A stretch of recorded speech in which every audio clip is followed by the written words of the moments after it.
They slam the anchors on. Jesus Christ, I just don't know why people do that. There's absolutely no benefit to that at all. Why does this matter for my driving test? It matters because driving test examiners are not marking you on speed. They're marking you on control. And that's what this principle teaches you. In this video, I'm going to show you how this changes your gas, your braking, and your steering, and then test all three with a cup of water on the dashboard. The idea of slow is smooth and smooth is fast is when you deliberately choose to do something slower, you end up doing it much smoother, much more in control. Whereas when you try and do something faster, you're far more likely to make a mistake, which is going to end up being slower than if you just did it deliberately slowly and smoothly in the first place. This is the #1 principle of Navy SEALs and Special Forces. And since then, it's been adopted by surgeons and race drivers as well. Why? Because it just works. Imagine you're doing heart surgery on someone, you rush, you nick something that you shouldn't nick. How much worse is that going to be? But at the same time, how much pressure are you going to feel to want to rush because you're doing surgery? And your driving test is exactly the same. If you learn in certain situations to do things deliberately slower, they will go smoother and you will pass.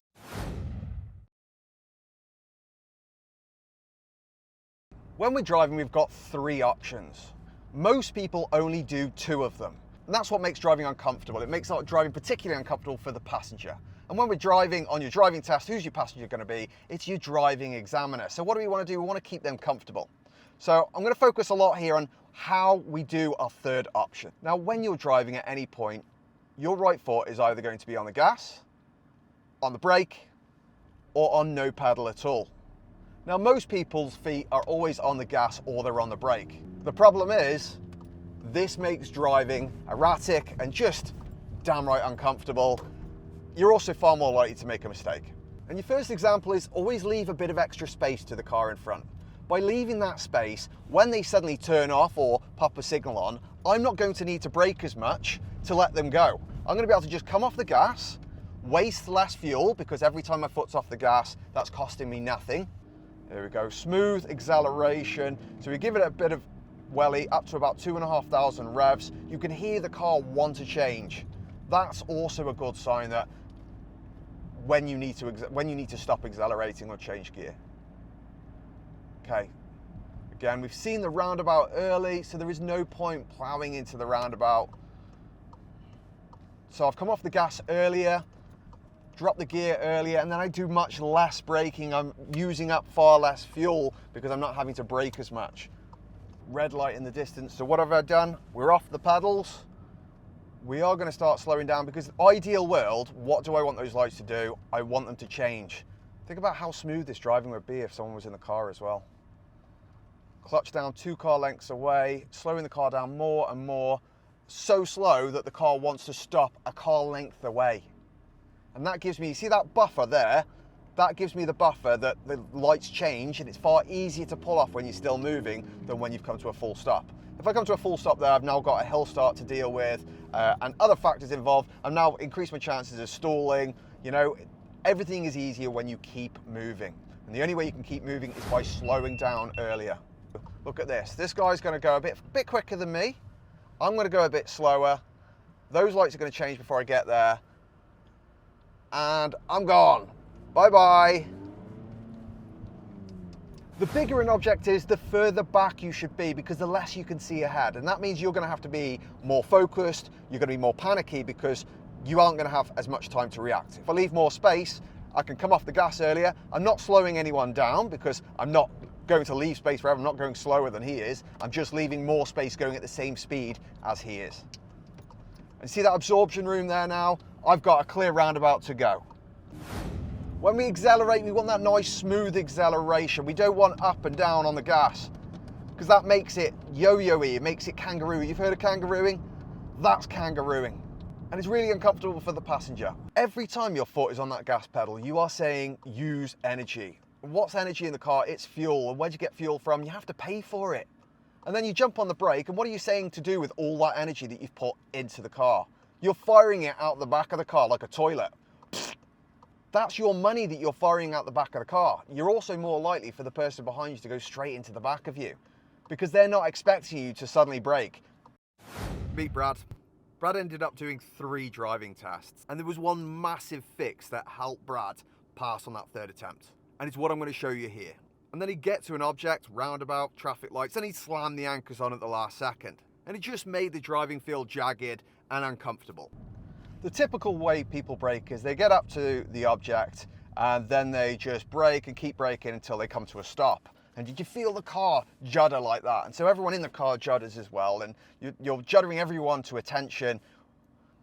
And it's just nowhere near as comfortable. And what do you want to do with that examiner when you're on your driving test? You want to keep the passengers as comfortable as possible. It doesn't just apply to the examiner, it applies to everyone. But the examiner is just a very good example of what you should be doing everywhere when you drive. When I taught Brad how to do this technique, it fixed his driving instantly, and he went straight on and nailed his driving test. When we learn this technique in braking, this is going to make our braking much smoother.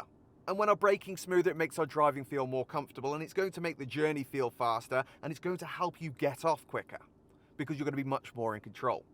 The ultimate way to slow a car down is what's called chauffeur braking, also known as limousine braking. And it's a really simple concept. Imagine you're driving a limousine. You've got a bunch of people in the back celebrating on their way in their beautiful dresses and suits. And the last thing they want you to do is slam those brakes on so they get covered in crap. So here is how you avoid that.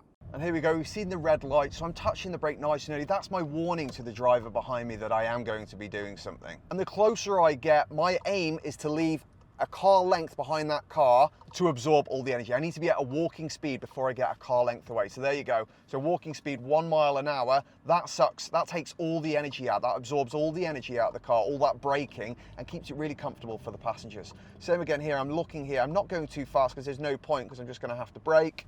After the car, off we go. There's an example of limousine braking. Seen the red light slightly earlier, so I've sucked all the energy out as early as I can, car length away, walking speed, and then I do the rest of the braking as I go, aiming to not have to brake at all, not have to stop at all would be an ideal world. Stopping is the enemy of driving. If you can learn to drive so smoothly that you don't have to stop, that's just going to make your driving so much better and give you such an increased chance of passing your test. Because to do that, you have to be looking so far ahead and get that braking so smooth that there's just no reason that you will fail. And I know how easy it is to say all this, guys. I know just slow down sounds great, but I also know that when that pressure's on and you've got that person sitting there and you feel that pressure, the first thing I want to do is speed up. And that's why the motto of slow is smooth, smooth is fast. You deliberately slow yourself down earlier in these situations to give yourself time to think and react correctly. And that's what's going to help you get that extra mile, get that pass certificate. And think about this, if you're on your driving test, who's your passenger? The examiner. Do you think they want to be thrown around like a rag doll? So if you can show them you can brake smoothly, how much better do you think they're going to feel about you passing your driving test?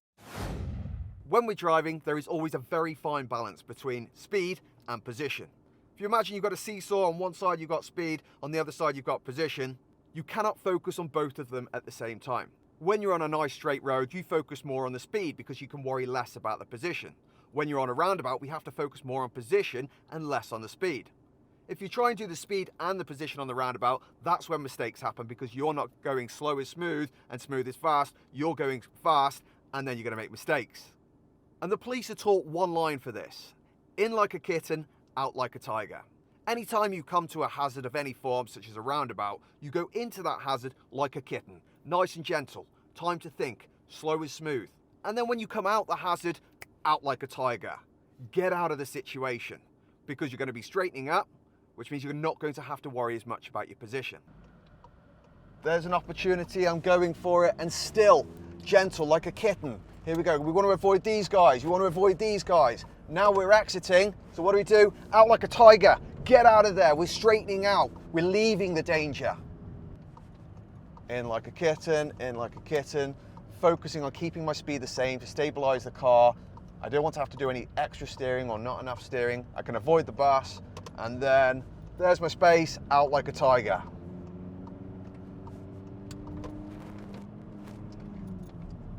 Your steering is your main input to the car. It's like your third arm. You know, it's how you feel what the car wants to do. When we steer early into a situation, it's smooth. When we choose to steer late into a situation, we require more steering and it comes across erratic, clumsy, mistakes.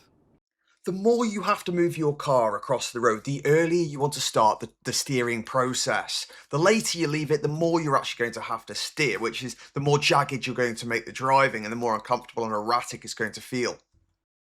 It also startles other drivers. It startles other drivers because if you steer late, they've got no time to react. One of your main three ways of communicating and driving is your position. And if you don't position early, then no one's got time to move out the way and react to you. And if no one's got time, that's when things are going to go bad. And on your driving test, last thing we want is bad communication and bad things to happen. I know this sucks, guys, but this is the fact. When you go for your driving test at the moment, it is literally that, 50-50, if not less. The average pass rate is like 49% across the board, but you can actually increase this by nearly 20%.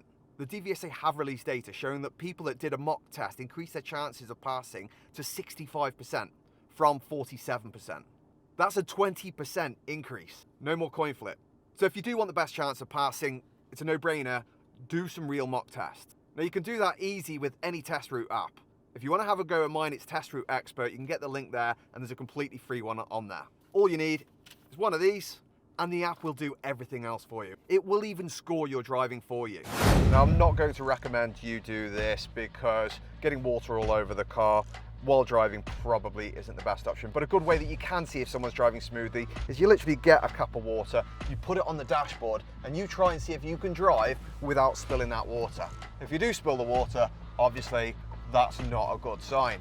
But if you can drive without spilling that water, that's going to show you are a very smooth criminal. No, smooth driver. So I'm turning right here, central right mirror. The water's sticking in there. Like glue, baby. Whoa. The cup may have just moved, guys. And then we're going to turn left, central left mirror. Gentle braking, Josh, gentle braking. Hugging that curb nice and smooth. There we go. No movement. Not even a drop. What are you saying? Okay, now the real test. We're at a junction. So we're going to have to do some real limousine braking if I don't want to spill that water. Alright, so braking, absorbing the speed into first. A car length, and we should be doing like 1 or 2 miles an hour. There we go. Looking both ways, ideally not having to stop. And then we're accelerating. There we go. No spillage. Like that cup could literally tip over as well. It's a cardboard cup. Nice gentle steering outwards. Man in the road, don't run man over.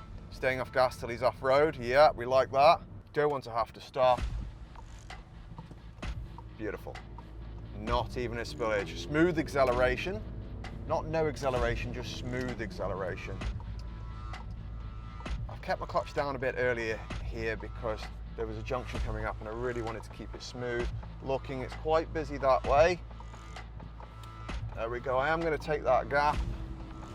Still got to accelerate quite smoothly there because there were cars coming, but as you saw, did as gentle a turn as possible, stayed on the wrong side rather than trying to do a 90-degree. Water stays in the cup.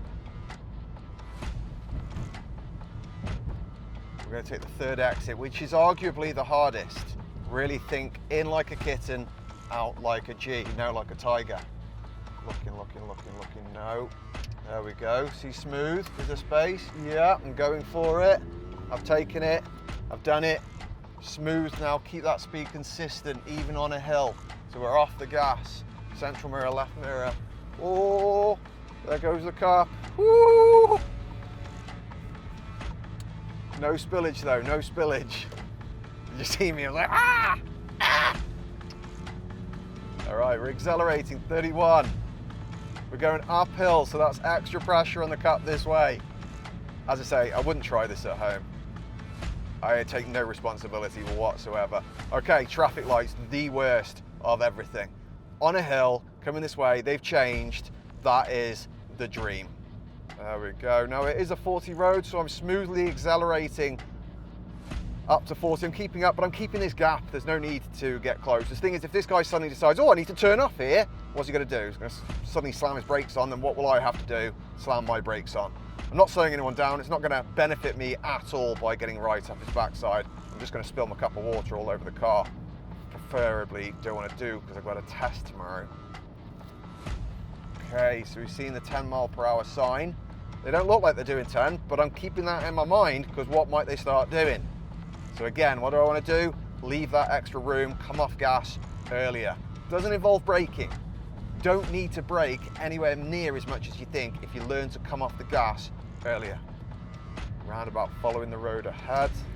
And here we go, beautiful. Gentle, nice and gentle around the outside. Oh, that water really is moving there. Whew. Not gonna lie, guys, got a little bit of a sweat on there. But that's it. Hope you enjoyed the video. Please let me know in the comments if it helps. If you want me to do anything else or go into anything anymore, let me know. I enjoyed making it. Did it help you? If it did, please tell me. Good luck.